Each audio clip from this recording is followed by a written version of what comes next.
दूंगा। तुम्हारे और तुम्हारे भाई का नाम इस संसार से मिटा दूंगा मैं।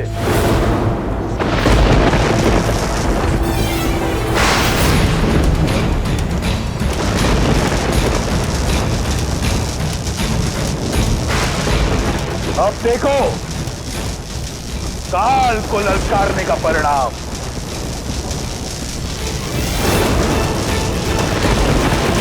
लक्ष्मण,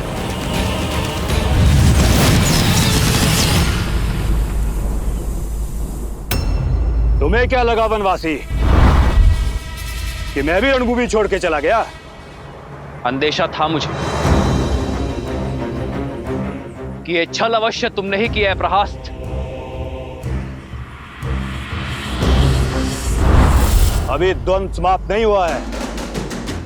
किसी को नहीं बचा पाओगे राम, ना अपनी सेना को, ना अपने आप को, ना अपने छोटे भाई को, जो लंकेश के हाथों आज नर्क जाएगा। यदि मेरे लक्ष्मण को आवश्यकता हो तो राम के वहां पहुंचने में काल भी बाधा नहीं बन सकता।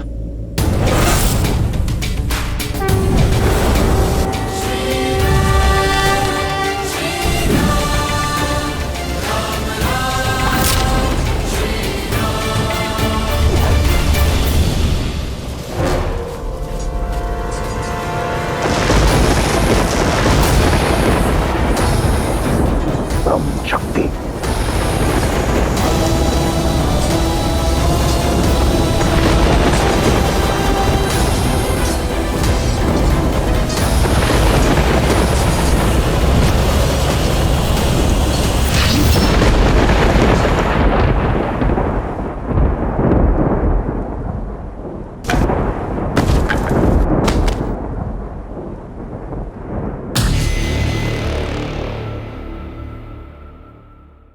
कहा था तुम्हें बालक, मेरा समय व्यर्थ मत करो। अब तनिक तुम्हारे भाई को भी यमराज के दर्शन करवाओ। वनवासी कहा तुम?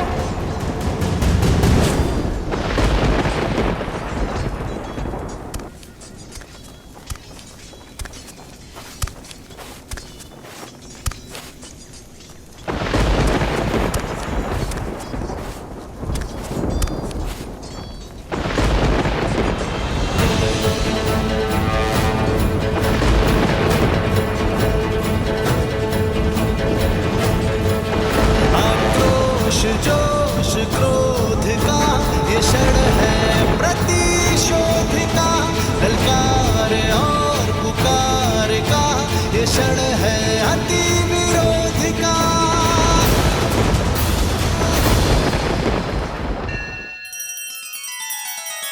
श्री रामचंद्र कृपालु भजुमन हरण भव भय दारुणम, नव कंज लोचन कंज मुख कर कंज पद कंजारुणम। सिया राम सिया राम सिया राम सिया राम। आदर्श और मर्यादा की है ये कथा महापावनम, काट मद श्री से मिला दे श्रीमद रामायणम, श्रीमद रामायणम। सिया राम सिया राम सिया राम सिया राम।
ललकार और पुकार का ये क्षण है अति विरोध का।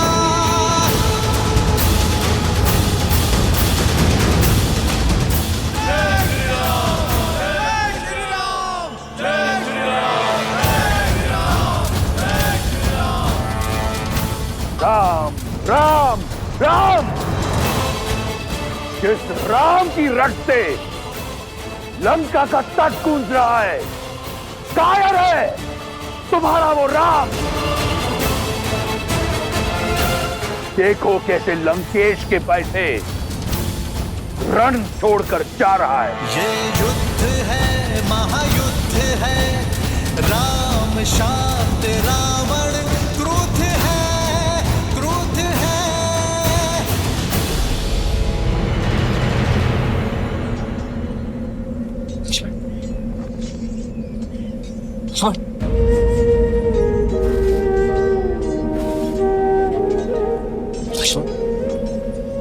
लक्ष्मण मेरे भाई उठो। लक्ष्मण, लक्ष्मण,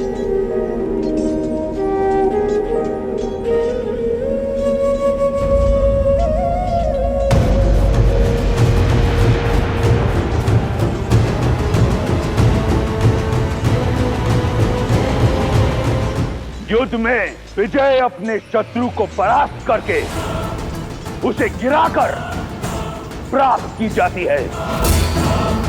गिरे हुए साथी की सहायता करने में समय जो व्यर्थ करे वो युद्ध कभी नहीं जीत सकता।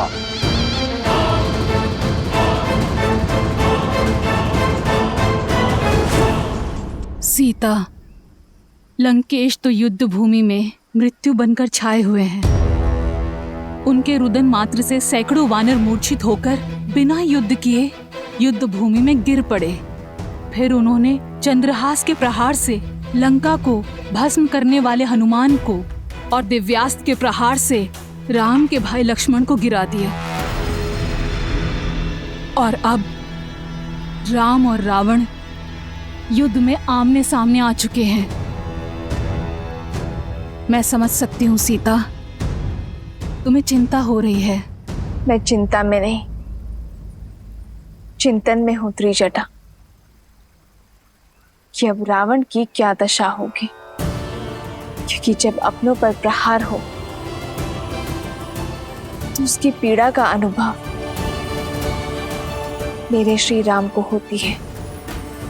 चंद्रहास भले ही भक्त हनुमान पर चला हो, किंतु उसकी पीड़ा मेरे श्री राम को हुई है त्रिजटा।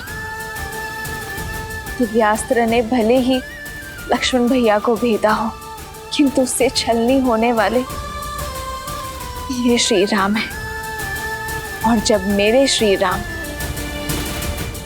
अपनों की पीड़ा का प्रतिकार लेंगे तो वार भी रावण पर होगा और पीड़ा भी रावण को होगी। सज रहना लंकावासी, जिस अधर्म ने श्री राम के विरुद्ध सर उठाया है, वो या तो बिना शीश के लौटेगा या बिना सम्मान के। एक गिरे हुए को उठाने के लिए अपने ही प्राण दांव पर लगा दिए। मूर्ख वनवासी, अब लंकेश को एक कायर की पीठ पर वार करना होगा। जिसे तुम कायरता कह रहे हो वही वास्तविक साहस है रावण। और पीड़ा में फंसे भाई को सहारा देना एक भाई का कर्तव्य है। एक में वीर योद्धा का गौरव और दूसरे में भाई की गरिमा है। पर तुम ये नहीं समझोगे रावण, क्योंकि तुम में ना ही एक वीर योद्धा का गौरव है और ना ही भाई की गरिमा। लक्ष्मण, लक्ष्मण मेरे भाई उठो।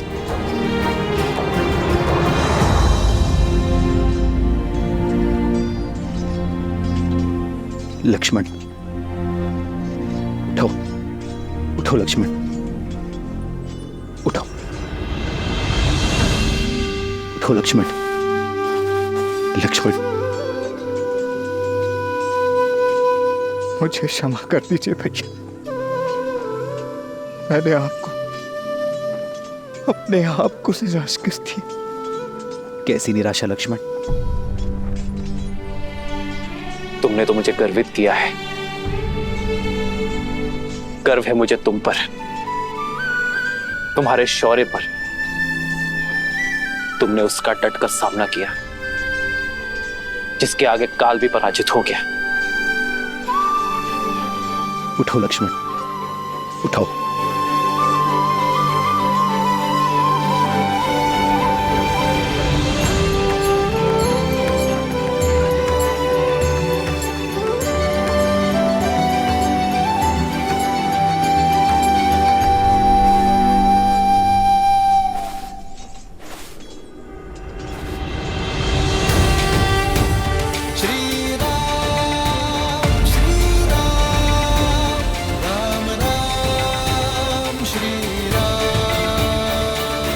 तुम्हारा शौर्य देखा मैंने।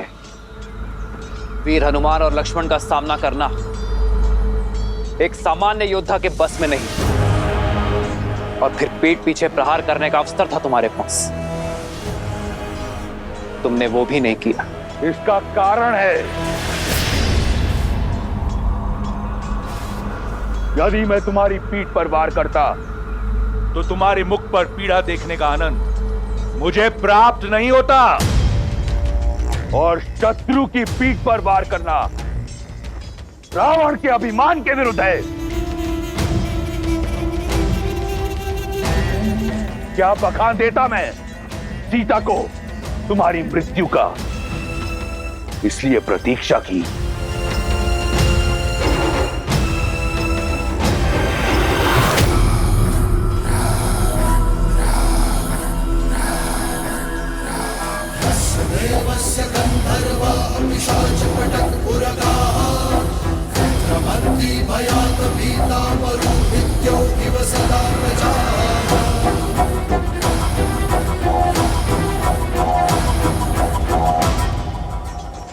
पहले मुझे तुम पर बहुत क्रोध आता था, परंतु अब दया आती है, कौतूहल भी, और प्रशंसा तो मुझे तुम्हारी करनी चाहिए।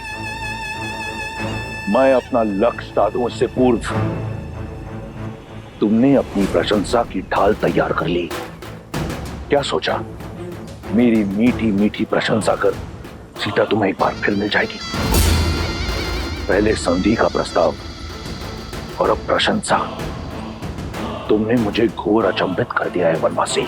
अचंभित तो तुमने मुझे किया है राक्षस राज, जिसने अपनी शक्ति और भक्ति से तीनों लोक जीते, 10 दिशाओं में मान बनाया, जिसने अपने शौर्य के बल पर यमलोक पर विजय पताका लहराई। वो लंकापति राक्षस राज रावण आज सब कुछ खोने को तत्पर है, वो भी केवल अपने स्वार्थ के लिए, केवल अपने अभिमान के लिए। सही कहा तुमने, अभिमानी हूं मैं, परंतु अभिमान बल से, शक्ति से अर्जित किया जाता है। इस विषय में तुम क्या जानो वनवासी? तुम्हारे पास रहने को घर तक नहीं है। मित्रों और सहयोगियों के नाम पर कुछ वानर और मूर्खतावश देखो तुम दशानन से बैर कर बैठे।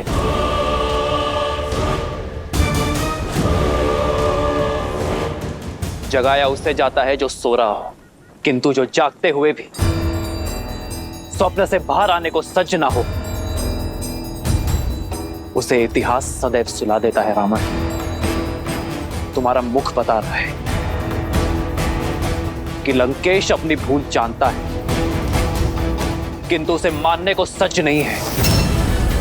ज्ञान का सूर्य होते हुए भी दशानन का तेज अभिमान के राहु ने ग्रस लिया है। दशा का स्वभाव है बदलना, किंतु जो बदलती हुई दशा को देखते हुए भी अपनी भूल ना ही स्वीकारता है और ना ही उसे सुधारने का प्रयास करता है, उसी की दशा तो दुर्दशा में बदल जाती है। रावण,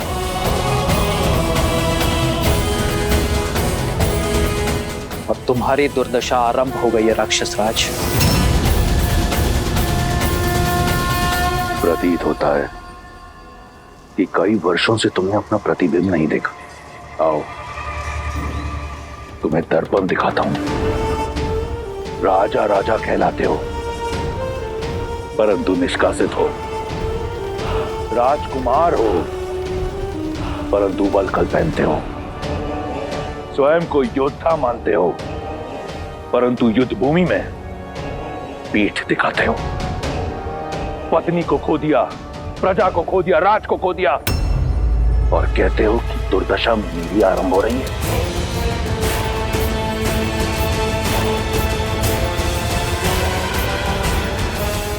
क्या सोचकर चले आए मृत्यु के मुख में? सीने पे कवच नहीं, पैर में खड़ाऊ नहीं, नंगे पांव धरती नापते हुए महादेव के परम भक्त लंकेश दशानन रावण से लड़ने। एक टूटा हुआ रथ भी नहीं है तुम्हारे पास मुझसे युद्ध करने के लिए। हाँ रावण, उचित कहा तुमने। युद्ध के लिए मेरे पास एक टूटा हुआ रथ भी नहीं, किंतु मेरे पास अटूट विश्वास है। तुम्हारी सोने की लंका अभेद थी, सेतु बनाकर भेद दी। तुम्हारे समक्ष न ग्रह आते हैं न यम, किंतु आज मैं तुम्हारे समक्ष खड़ा हूं और मेरी ये प्रिय वानर सेना। सोचो रावण, मुझे भय दिखाने के लिए स्वयं तुम्हें मेरे समक्ष आना पड़ा। अपने इस ऊंचे रथ से नीचे उतरकर। सत्य कहा तुमने। आया था सोचकर कि एक अंतिम बार तुम्हें समझाऊंगा, परंतु जैसा सोचा बिल्कुल वैसा हुआ। तुम जिस धरती पर खड़े हो, अब इसी की धूल चढ़ाऊंगा तुम्हें। रावण जिस ऊंचाई पर है, पहले उस ऊंचाई पर आओ, फिर युद्ध करना। मैं समझाता हूं तुम्हें।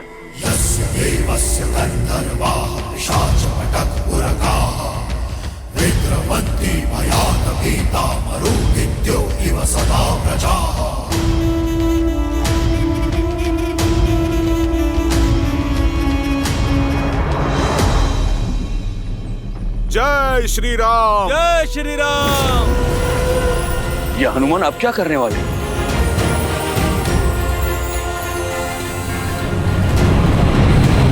जय महावीर हनुमान, जय जय पवन पुत्र हनुमान, बजरंग बली हनुमान, जय जय महाबली हनुमान।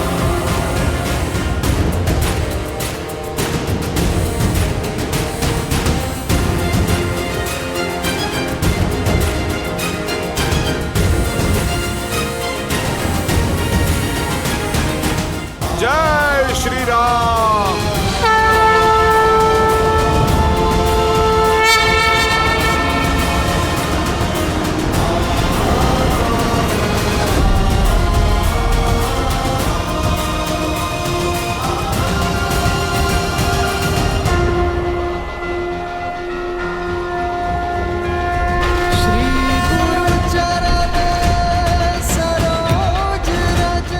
प्रभु, आपका सेवक आपका योद्धा बनके लड़ने का सौभाग्य पा चुका है।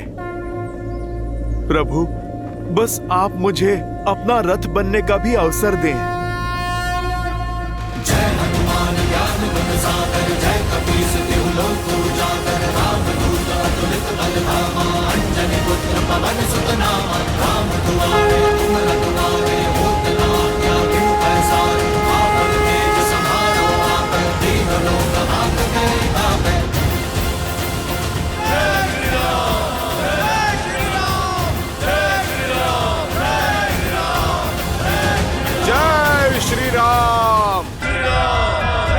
श्री राम, जय श्री राम। लंकेश, अब तो तुम्हें कोई समस्या नहीं है ना? अब तो मेरे प्रभु श्री राम के प्रताप की भांति स्थान भी तुमसे ऊंचा हो गया है। अद्भुत दृश्य है। एक नर जो नारायण बनने का ढोंग रच रहा है और एक वानर जो अपनी माया से सब कुछ भस्म कर देता है। अद्भुत जोड़ी है तुम्हारी। तुम्हें युद्ध नहीं, मनोरंजन करना चाहिए। राम, तुम मदारी क्यों नहीं बन जाते? अपने इस मरकट के साथ संपत्ति कमाओ, धन कमाओ। ऊंचाई पर आ जाने से एक वनवासी राजा नहीं बनता। यदि स्वयं को समान मानते हो, स्वयं को वीर मानते हो, तो आओ मुझसे युद्ध करो, दिखाओ अपना बल और संभालो मेरा प्रहार। आज मैं तुम्हें और तुम्हारे रथ बने वानर दोनों को एक कर दूंगा। सावधान। ये युद्ध है, महायुद्ध है, राम शांत रावण क्रुद्ध है, श्री राम रण की बेला में धरे जो धीर है। आएगा प्रलय बरसने वाले तीर है, धर्म के संग अधर्म के विरुद्ध है। ये युद्ध है, महायुद्ध है, शांत रावण क्रुद्ध है, श्री राम रण की बेला में धरे जो धीर है। आएगा प्रलय बरसने वाले तीर है, धर्म के संग अधर्म के विरुद्ध है। वायु अस्त्र।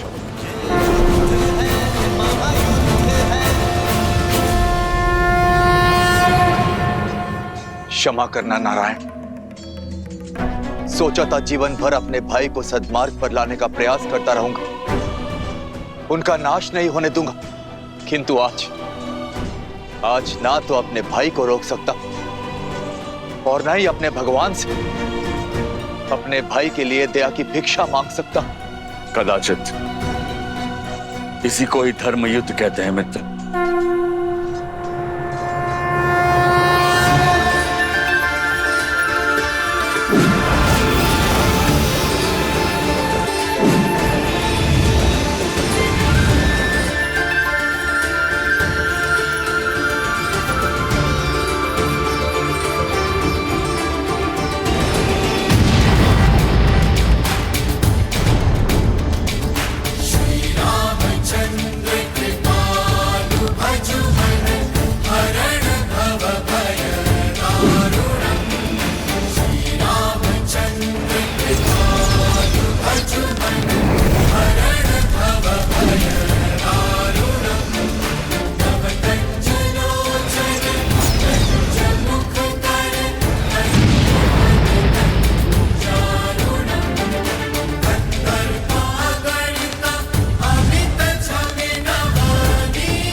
चिंता की अब कोई बात नहीं है महारानी। युवराज के स्वास्थ्य में बहुत सुधार आ रहा है और वो शीघ्र ही स्वस्थ हो जाएंगे।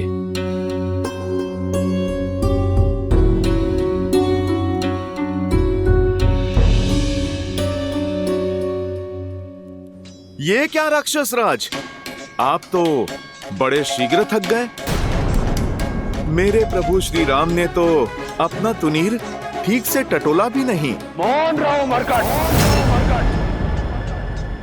बहुत हुई चाटुकारिता।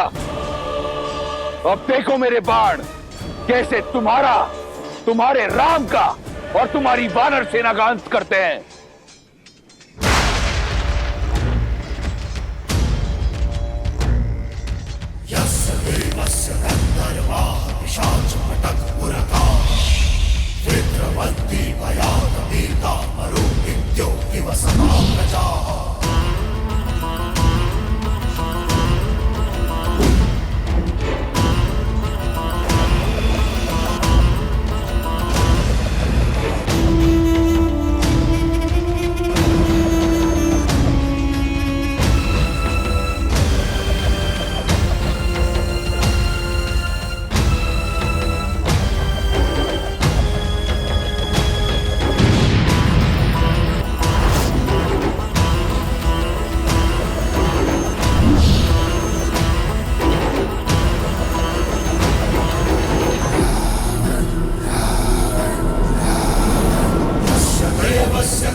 लगता है रावण अपने शत्रुओं पर काल बरसा रहे हैं।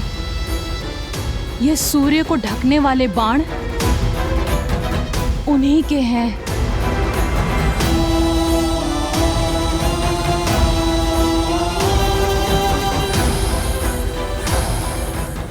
ये अंधकार लंकेश के बाणों का नहीं, उनके अहंकार का है, जो शीघ्र ही लंका को घेर लेगा।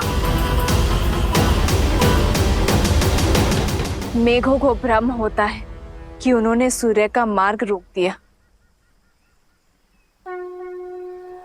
पर ऐसा होता नहीं है त्रिजटा। सूर्यवंशी श्री राम के तेज के आगे रावण के अहंकार को घुटने टेकने ही होंगे।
मदारी बनने के लिए अभी कच्चे हो।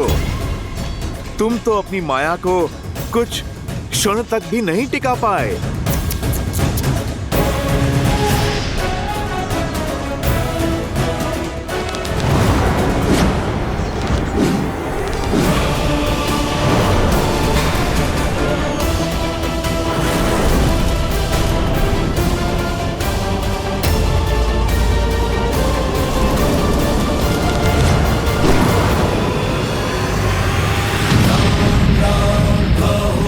जय श्री राम।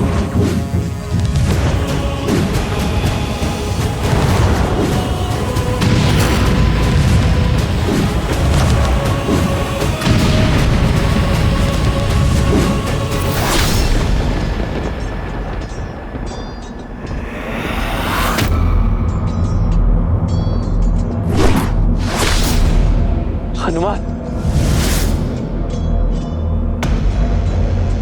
प्रभु आप विचलित ना हो।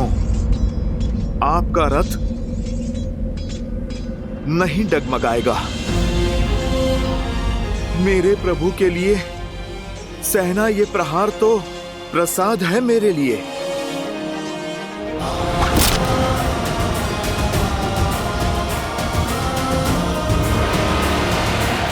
सावधान दशानन,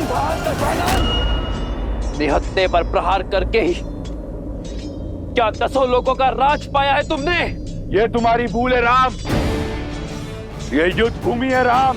यहाँ पर प्रहार कहीं से भी हो सकता है। योद्धा को शत्रु के प्रहार के लिए सज्ज होना चाहिए और परास्त होने के लिए भी। पीड़ा का आभास तो अब तुम्हें होगा लंकेश। मैं दशरथ नंदन रघुवंशी वशिष्ठ और विश्वामित्र का शिष्य राम अपनी सेना के साथ काल बनकर टूटूंगा। तुम्हारा और तुम्हारे सभी अधर्मी पुत्रों का,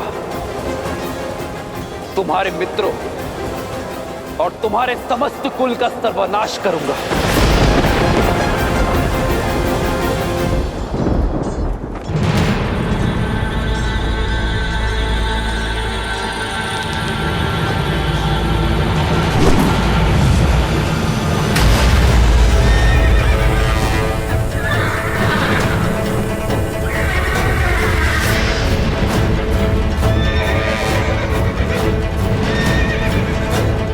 हनुमान, मुझे नीचे उतारो।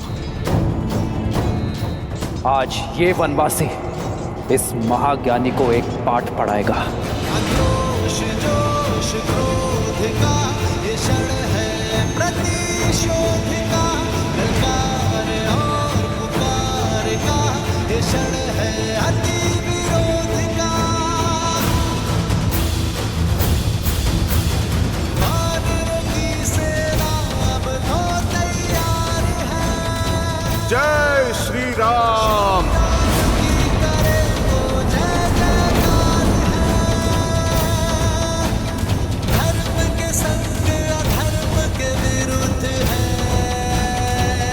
तुम्हारे अनगिनत बाण मेरे हनुमान को डिगा नहीं पाए, किंतु तुम्हारा रथ मेरे एक बाण में ही डोल गया। जानते हो क्यों?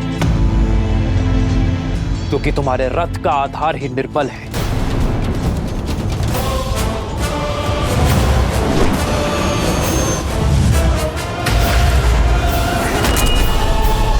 जानते हो एक राजा का रथ क्या सिखाता है?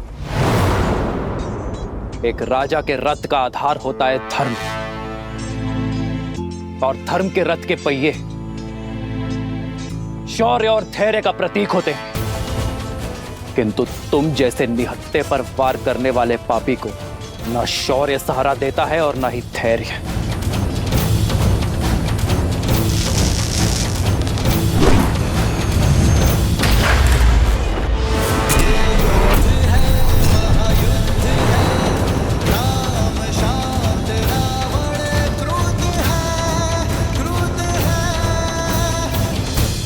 धर्म के प्रति विश्वास को दर्शाता है रथ का सारथी।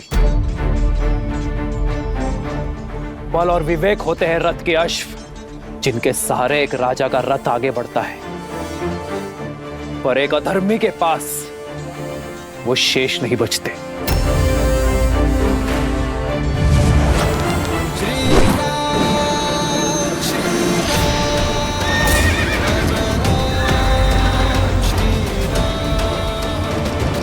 राजा वो जो देश की माटी, देश के हित में सोचे, जो एकता और अखंडता की डोरी बनकर अपने देशवासियों को जोड़े, उनकी रक्षा करे। किंतु तुमने तो अपने हठ और अभिमान में देश की माटी पर अपने राज्य पर आक्रमणकारियों को निमंत्रित किया, अपनी प्रजा को भ्रमित किया। उनके विनाश का कारण भी तुम ही होगे। अपने बल का दुरुपयोग किया, विवेक का उपयोग तो किया ही नहीं। इसलिए आज ये रथ रत्ती भर भी आगे नहीं बढ़ेगा।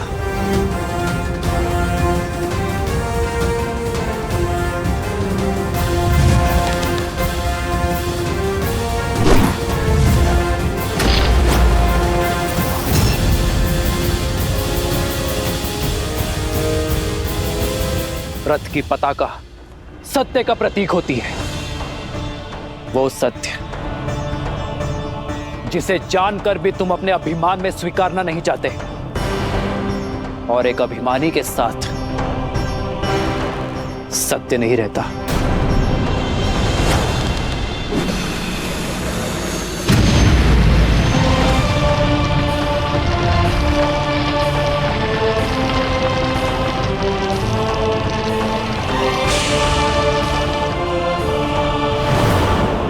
ध्वज राजा का इष्ट और पूर्वजों का आशीष होता है, किंतु जो अपने माता पिता की अवहेलना करे, अपने पूर्वजों की प्रतिष्ठा का मान मिट्टी में मिलाए, उसके साथ उसके पूर्वजों का आशीर्वाद नहीं रहता।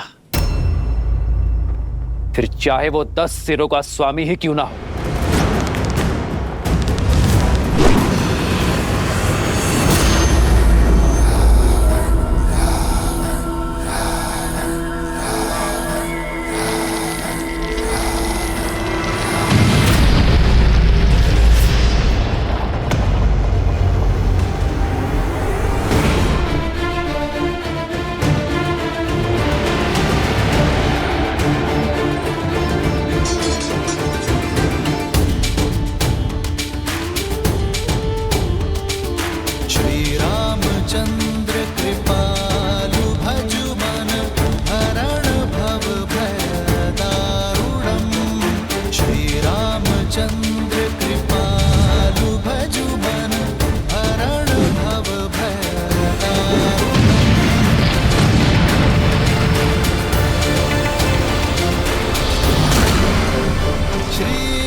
जो राजा कर्म के स्थान पर कुकर्म को अपनाता है, उसका यश भी धराशायी हो जाता है और वो स्वयं भी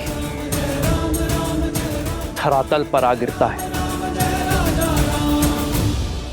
लंकेश, तुमने पूछा था ना कि प्रभु श्री राम अपनी पत्नी को कैसे पाएंगे। अब आशा है कि तुम्हारी हर एक शंका मिट गई होगी। तुमने हर उत्तर पा लिया होगा। उत्तर तो मैं दूंगा, जिसका प्रति उत्तर ना तुम दे पाओगे और ना तुम्हारा राम। चंद्रहास,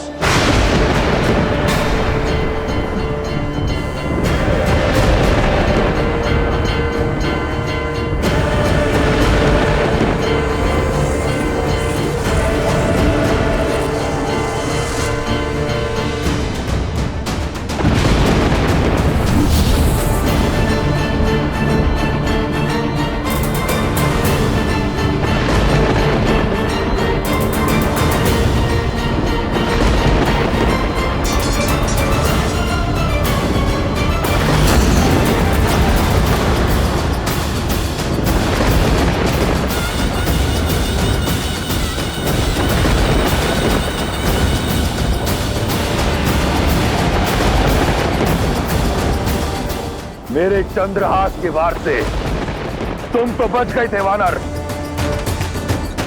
परंतु ये नर, ये वनवासी नहीं बच पाएगा।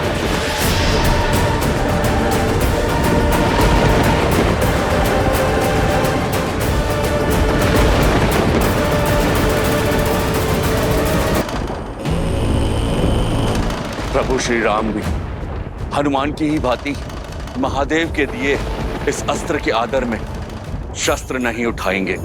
पर दशानन भाई, प्रभु श्री राम पर चंद्रहास संधान करने से चूकेंगे नहीं।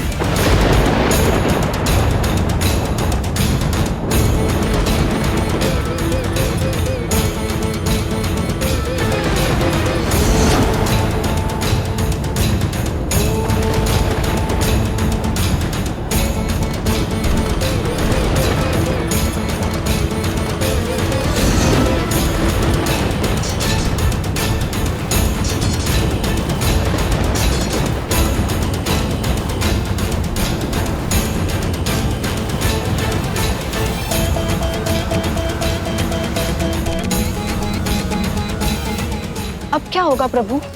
ये कैसी विचित्र दुविधा है। यदि श्री राम अपने आराध्य के अस्त्र की मर्यादा रखते हैं तो ये उनके इस अवतार का अंत होगा, और यदि वो चंद्रहास को रोकते हैं तो अपने आराध्य के अस्त्र का अपमान करने का कलंक पाएंगे।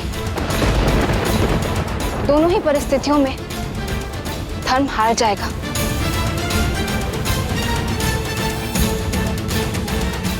आपका चिंतित होना स्वाभाविक है देवी, किंतु आपकी इस चिंता का निवारण केवल प्रभु श्री राम ही कर सकते हैं, क्योंकि यदि चयन सरल होता तो वो श्री राम का नहीं होता। शंभो